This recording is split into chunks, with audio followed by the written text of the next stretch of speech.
Shri Venkateswara gold తాకట్టులో ఉన్న మీ బంగారాన్ని విడిపించి కొనబడును.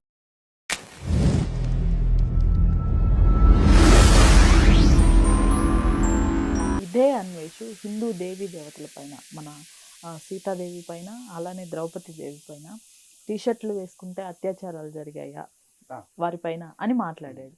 వాడికి రామాయణం భారతం తెలిసి సీతమ్మ మీద ద్రౌపది మీద అత్యాచారాలు జరిగాయి.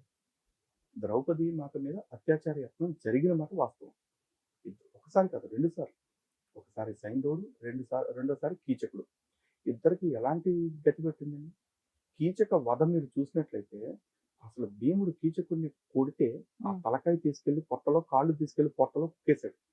అంటే ఒక ముద్దలాగా చేసేసాడు కీచకుడిని. సైంధవుడికైతే తల ఒక్క దెబ్బన కొడితే తలకాయ ఎగిరిపోయింది. ద్రౌపది మాతను అవమానించాలని చూసినందుకు. మరి సీతమ్మ తల్లిని ఎత్తుకెళ్లిన రావణాసురుడి వల్ల మొత్తం వంశనాశనం అయిపోయింది, లంకా నాశనం అయిపోయింది. అదే రాములు వారు వచ్చి యుద్ధం చేశారు కాబట్టి సీతమ్మ తల్లి స్ట్రైట్ గా ఒకటే వార్నింగ్ ఇచ్చింది రావణాసురుడికి, రావణ నాకు గనక రామాజ్ఞ ఉంటే నిన్ను ఇప్పుడే భస్మం చేసేసేదాన్ని అని. ఆ తల్లి ఎంత శక్తివంతురాలు. వీళ్ళు వచ్చేసి విమెన్ ఎంపవర్మెంట్ అంటున్నారు. ఒక మగాన్ని, ఒక రాక్షసుని పట్టుకుని తన రాజ్యంలో ఉన్న తర్వాత అశోక వనంలో కూర్చుని భర్త మరిది అందరికీ దూరం అయిపోయిన ఒక స్త్రీ కూర్చుని కొడకా నిన్ను తలుచుకుంటే ఇప్పుడే కాల్చి బూడిచ్చేసేస్తా అని వార్నింగ్ ఇచ్చిందంటే ఆ తల్లి ఎంత గ్రేటు. అది కదా స్త్రీ యొక్క గొప్పతనం. రావణాసురుడు చుట్టూ రాక్షసుల్ని పెట్టుకుని బెదిరిస్తుంటే ఒంటరిగా ఉన్న ఆ స్త్రీ రావణాసురుడిని గడ్డి పరక పట్టుకుని నువ్వు దీంతో సమానం రా గాడిద అని చెప్పేసి అనింది. ఇది కాదా గొప్పతనం? ద్రౌపది మాత గొప్పతనం చూడండి. 14 సంవత్సరాలు అడవుల్లో తిరుగుతూ కూడా నన్ను అవమానించిన దుశ్శాసనుడి సావు చూశాక నేను జడేస్తానని చెప్పేసి చెప్తున్నాడు. ప్రతిజ్ఞ చేసింది. ఆవిడ ప్రతిజ్ఞ ఎందుకు చేసింది? విమెన్ ఎంపవర్మెంట్ కాదు ఆవిడికి? లేదా అంత విమెన్ ఎంపవర్మెంట్ ఉన్న ఆ తల్లి బిడ్డలు 5గురిని కూడా అశ్వత్థామ చంపేస్తే అశ్వత్థామను తీసుకొచ్చి ఆవిడ ముందు నిలబెడితే నాకు ఏ బాధ కలుగుతుందో ఈయన్ని చంపేస్తే వాళ్ళ అమ్మ కూడా అదే బాధ కలుగుతుంది. కాబట్టి నేను ఆ పని చేయదలుచుకోలేదు, కానిండి కుక్కని అని చెప్పేసి వదిలేసింది. ఎవరికి చెప్తారండి స్త్రీత్వం గురించి, స్త్రీ ధర్మం గురించి, స్త్రీ యొక్క ఔన్నత్యం గురించి? భారతీయులు కాదు, హిందువులు కాదు. అది ఆ దేశాలు తిరుగుతూ ఆడోళ్ళ బికినీల అందాలను చూపించుకుంటా, బీచ్ల అందాలను చూపించుకుంటా ఈ పొట్ట పోసుకుని పోరం పొగ్గాడు. పైగా వాడు ఏం చెప్తాడు? ఆడవాళ్ళని చూపిస్తూ నేను ఆటగాడిని అంటాడు. ఏంటి ఆటగాడు అంటే ఎవరి మీద ఆటలాడుతున్నాడు అంటే ఆడవాళ్ళని ఆట మైదానం లాగా, ఆట వస్తువులాగా చూపిస్తూ ఆడికాడు ఒక ఆటగాడికి గొప్పగా చెప్పుకునే వాడు హిందువులకి చెప్తున్నాడు నీతులు.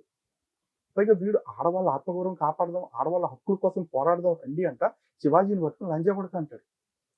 శివాజీని తిట్టే దమ్ము లేక శివాజీ తల్లిని కూడా కలిపి తిట్టి నువ్వు ఆడవాళ్ళ హక్కుల గురించి మాట్లాడేది. ఇలాంటి ఊరకొక్కలు ప్రపంచవ్యాప్తంగా తిరుగుతుంది. మరి ఏం చేస్తాం? వీడు అనుకుంటాడు ప్రపంచం మొత్తం తిరిగేస్తే లోక జ్ఞానం వచ్చినట్టు అనుకుంటాడు. లోక జ్ఞానం వల్ల ప్రయోజనం ఏంటండి? ధర్మం అనేది ఒకటి ఉంటుంది కదా, దాన్ని తెలుసుకున్నప్పుడు ఎందుకు అబ్బదు? అంటే గరికపాటి వారు గారు ఎప్పుడో చేసిన వీడియోను కూడా తీసుకొచ్చి మళ్ళీ ఈ సందర్భంగా మరొకసారి వైరల్ చేస్తూ దానిపైన కూడా రియాక్ట్ అయ్యాడు. అంటే వాడి ఇంటెన్షన్ అదే, హిందువులని, హిందుత్వాన్ని టార్గెట్ చేయాలి. కాబట్టి గరికపాటి గారి పాత వీడియోస్ ఇప్పుడు తీసుకొచ్చి అంటున్నాడు.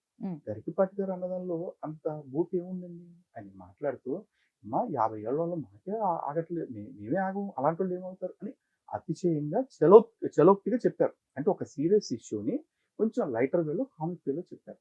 అంత మాత్రం ఆయన ఏ ఆడపిల్లతో ఆయన మిస్బిహేవ్ చేయడం మీరు ఎప్పుడు చూసారా? ఎప్పుడైనా విన్నారా? కనీసం చేశారు అని చెప్పేసి 50 ఏళ్ళు వచ్చాక లేదు కదా. మరి ఆయన ఎందుకు టార్గెట్ చేశారంటే ఏదో ఒక రూపాయన గురువుల్ని టార్గెట్ చేయాలి. అసలు అంతెందుకండి.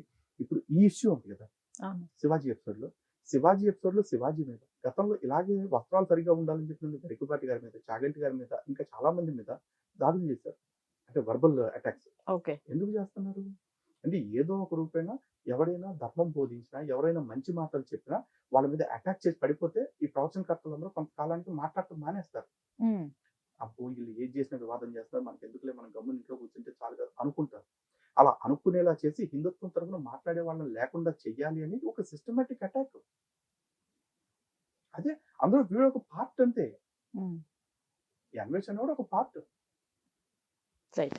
అయితే ఇక్కడండి తమిళనాడులో నేను రీసెంట్గా చూశాను నిన్న తమిళనాడు డిప్యూటీ సీఎం ఉదయనిధి స్టాలిన్ మా మత సిద్ధాంతాలన్నీ కూడా క్రైస్తవ మత సిద్ధాంతాలకి దగ్గరగా ఉంటాయి అని ఓపెన్ స్టేట్మెంట్ ఇవ్వటం జరిగింది. చూసానండి. డిఎంకే పార్టీ సిద్ధాంతాలు క్రైస్తవ మత సిద్ధాంతాలే అని అవును. చెప్పేసి చెప్పారు. అవును. ఇది దీనిలో పెద్ద వింతేం లేదండి. ఉమ్, ఎందుకంటే డిఎంకే పార్టీ అంటేనే వాళ్ళు యాంటీ హిందూ ఫస్ట్ నుంచి కూడా. పేరుకి పెరియార్ అని చెప్పుకుంటూ ఉంటారు కానీ వాళ్ళ మనసు నిండా కూడా క్రిస్టియానిటీనే ఉంటుంది. ఉమ్, కరుణానిధి అనే పేరు క్రైస్తవులు చాలా మంది పెట్టుకుంటారు. కరుణ, కృప ఇట్లాంటి పేర్లు. ఉమ్. అలాగే కరుణానిధి తన కొడుకు ఏం పేరు పెట్టాడు? స్టాలిన్ అని పెట్టాడు పేరు. స్టాలిన్ అంటే చాలా మంది విప్లవకారుడు అనుకుంటారు. స్టాలిన్ అంటే క్రిస్టియన్ పేరు అది. ఓకే. ఈ ఉదయనిధి స్టాలిన్ ఉన్నాడు. పేరుకి రాష్ట్రానికి మంత్రి, డిప్యూటీ సీఎం, సీఎం కొడుకు ఇన్ని హోదాలు ఉన్నాయి. అన్ని హోదాల్లో ఉండాల్సిన వ్యక్తి. అంటే మనకి భారతదేశంలో ప్రధానమంత్రి నరేంద్ర మోడీ గారు భగవద్గీత ఇచ్చారని గోల్ చేస్తారు. లేకపోతే అయోధ్య మందిరానికి వెళ్ళారని గోల్ చేస్తారు కదా.